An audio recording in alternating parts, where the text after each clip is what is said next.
Hi everyone. I kind of look a mess with the hair, and I definitely need some chapstick, but that's kind of the least of my concerns right now.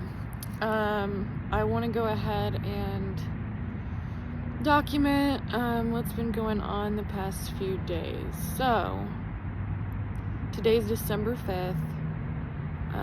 On November 21st, the fire alarm went off in my building of my apartment. I had not really been leaving the apartment for the time leading up to that. More on that later if anyone's interested. I'm sure I'll cover it when I go through the extensive timeline. But yeah, the fire alarm went off in my building, so it was like a speaker system, fire alarm throughout the whole building, and a speaker system with an automated type voice saying, fire in the building, take the stairs, do not use the elevator. And I did take the bait, let's just say. In the back of my mind, I thought this might be... Unfortunately, my life now is that I have to consider every single thing that happens around me to be related to the gang stalking that I've been experiencing. I use that term because that's the term that other victims use. Again, mine's a little different because I'm a victim of sex trafficking in the sense that I've been raped multiple times by these people. I don't know who these people are. I'll cover all that in my other videos, right? There are a lot of gang stalking victims who are raped by their stalkers, but there's a lot of them who aren't raped. Anyways, yeah, when the fire alarm went off on the 21st, I knew there was a chance that it was related, but I went ahead and left the apartment. Well, this apartment building has 150 units. And I get onto the stairwell, and there's only two other people walking down the stairwell with me, and one of them rushes by, and he's like, "Oh, it's just a drill. You can take the elevator." So as soon as I heard that, I knew something was up, and I'm like, I'm not getting on the elevator. So I went right back to the apartment. I was probably out of the apartment for, let's see, a total of between 5 and 10 minutes. Don't know exactly how long, probably about 8 minutes.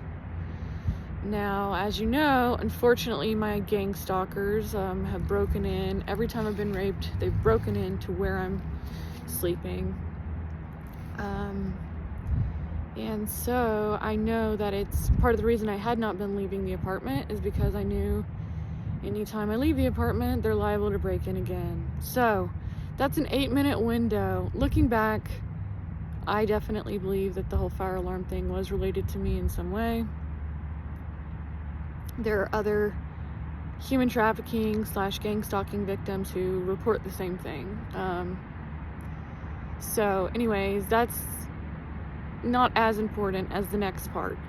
That night, the night of November 21st, I heard a new sound. And I just want to say, and I don't want to sound egotistical, throughout this whole thing, and really before this started in April of 2023 of me being stalked and raped, I trust my body. I learned that early on. I think a lot of women, we are conditioned to not trust our instincts and our bodies. We're conditioned that way because of sexism, right? Because the first thing you hear if you sense that something's up is that you're paranoid or this or that or whatever it may be.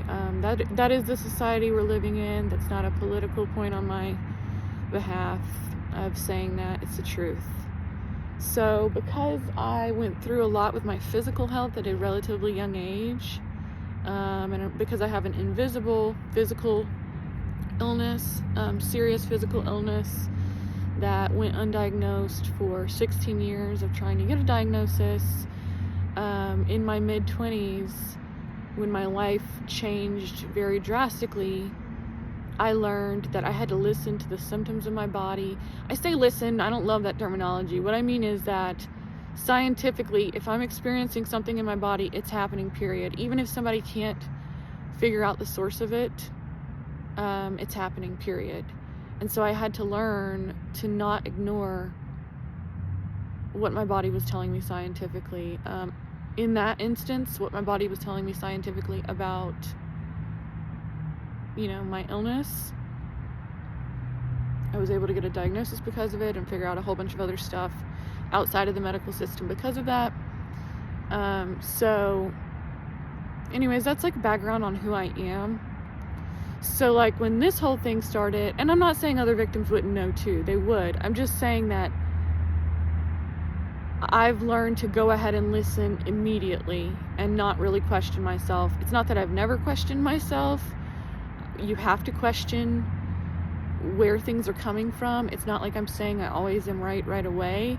It's that I listen to whatever data my body is giving me, and determine the source from there. So throughout this whole thing of being raped and stalked starting in April 2023, I very quickly was putting things together scientifically about the investigation of this. My own investigation, right? Because I have to. So I say all that to say my senses, I trust my senses. I know I don't hear things. I know I don't have hallucinations or anything like that. And the only reason that I say that is because I think it's actually really common in everyday life that we hear something out of place or odd, and because we don't know what it is, or it's odd or misplaced, we just kind of shrug it off. Like that habit of, we can call it denial, we can call it cognitive dissonance, we can call it not paying attention to one's surroundings as much. It serves a purpose, which is to be able to live a functional life, totally. But I think it presents itself psychologically in a lot of different ways, as far as the cognitive dissonance and denial. Again, because of who I am and what I went through with my physical health and being told, being pretty much gaslit and told to be in denial about what was going on with my body, I learned early on not to do that, right? I learned not to ignore things. So I say all that to say November 21st, when it was evening, I guess I was making dinner, I noticed a new noise in the kitchen coming from what I believe to be the vent. I'm not sure exactly where it was coming from. I do think it's coming from the vent, but it's somewhere coming from above. So I noticed this new humming noise. So I took note of it, but I had no idea what it was. But it's like a very it's like you're only going to hear it if you're in a space that's otherwise silent. But it's like a very subtle noise, just like a humming noise. And I would describe it as small as well, like not the hum of a washing machine when it's idling or anything like that, not that loud, but a similar type of noise, let's say that. So I noticed that, and once I noticed that, I took note of it and what have you. So, I started researching a little bit more in depth, what targeted individuals are saying, because that's the primary source of information. I'm not gonna lie, there's stuff that I'm still not agreeing with at all. I'm not gonna go into everything, or that's not really important. But so I say all that to say, I had no idea what DEWs were until literally a week ago. when I started, going on social media and seeing what targeted individuals were saying. And when I first saw it, I was like, what? There's no way, right? I think a lot of people's first inclination is that, but in doing some more research into it, yeah, these are real. DEW standing for Directed Energy Weapon. I do think, like, whenever there's an acronym like that, I think it's really helpful for any readers to see the whole thing spelled out, so that there's less confusion. But, okay, so I say all that to say, probably 5 or 7 days later, I started feeling some changes in my body. And I have a sensitive body. I have EDS, so I have a lot of subluxations and what have you. I have, like, cerebrospinal fluid in my head. I've had a permanent migraine since June of 2021. The way I explain it to people is, imagine the worst migraine you've ever had, and then imagine it never goes away ever. And that's been my life since June of 2021.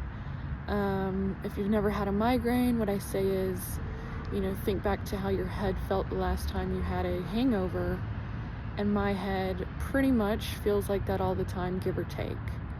But the rest of my body's symptoms, EDS is like a dynamic disease, right? So you keep your physical therapy up, and a lot of the other stuff was really stable for the past, like, year and a half, because I was, like, active with my body. There's a lot. I'm not going to go into all of the EDS stuff with my body now, but yeah, I noticed my spine becoming more unstable pretty quickly. It seemed pretty quickly. And then I also noticed, like, my shoulder subluxing at a rapid rate. Subluxation is when it moves within the joint without, like, dislocating. I also noticed a new type of migraine on top of my permanent migraine. I didn't really think anything of it because I do have the permanent migraine, but then when I was researching the DEWs, I was like, okay, this humming can't be a coincidence. And it would make sense with the whole timeline of everything else of my stalkers, because I have been barricading the door, because these stalkers break in, drug, and rape me in my sleep. And unfortunately, it became clear that had not stopped. I had been barricading the door, so, plus I don't know if the fact that I've been public about it has been a factor. I don't know, but it would make sense that their next step would be, all right, well, we can't keep raping her, so let's blast her with radiation. Say all that to say, I did some research. There's definitely some sort of weapon in the apartment, in me and my mom's apartment, something that's coming from above. You can literally feel it, and now it's like cumulative. I've heard different targeted individuals or victims say, like, they've had a blast of it. If you look up where the term Havana syndrome originated, it was a lot of, like, government workers who were whistleblowers. And I don't remember the one woman's name. She had, like, brown hair, but she was saying she felt a blast of it while she was walking down the steps of her work of a government building. I apologize, I don't know her name. And that blast in and of itself was enough to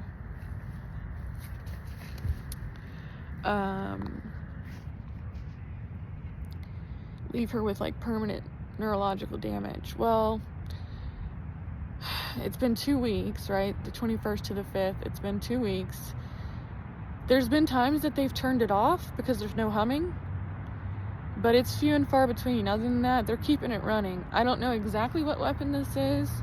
I think it's probably the LRAD, not the audible thing, the other one. but I don't know for sure. I'm not going to claim to know for sure what weapon it is, but whatever it is, there's radiation being blasted into the apartment. These things are real. You know, these are low-grade weapons that most people aren't going to notice. And you know, I've mentioned before, my gang stalkers, you know, I've been all around the country and stalked all around the country, so I can't label them all with one profile, because there's been a variety of tactics used against me, most of which I've been able to suss out, and then they change it up once I suss it out.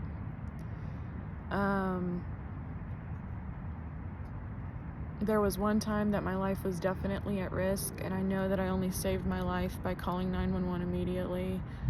I believe that the woman who wanted to kill me most likely was going to shoot me. I don't know for sure, but I know that my life was at risk. I say that to say, you know, throughout all of this, I've had to put because I've been dealing with this to a large extent alone. I've had support, and I'm really grateful for that, but what I mean by alone is alone in knowing what's going on. I've had to put myself in the position of my gang stalkers as an organization, put myself inside their mind, you know, hypothetically or what have you, as a matter of strategy to try to survive for myself. Well, not only is this something that's used against a lot of other targets, which is documented.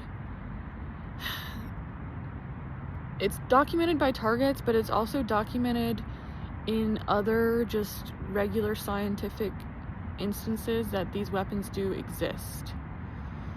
And that's an important distinction, because if anyone tries to argue that this isn't, you know, the whole gaslighting that they do to all victims, right? Oh, well, you must just be mentally ill. Well, if you want to debate that, which I believe it, yes, because now it's happened to me, that it is being used against victims, that this technology is being used against victims, even if they want to make an argument that it's not being used against regular everyday people who are being illegally targeted, well, and trafficked, well, it exists. So nobody can, you know, nobody can use the argument that I'm saying it exists as a way to try to discredit me, because it does exist. There's no argument about that. This technology does exist. And then I wanted to make another important note about one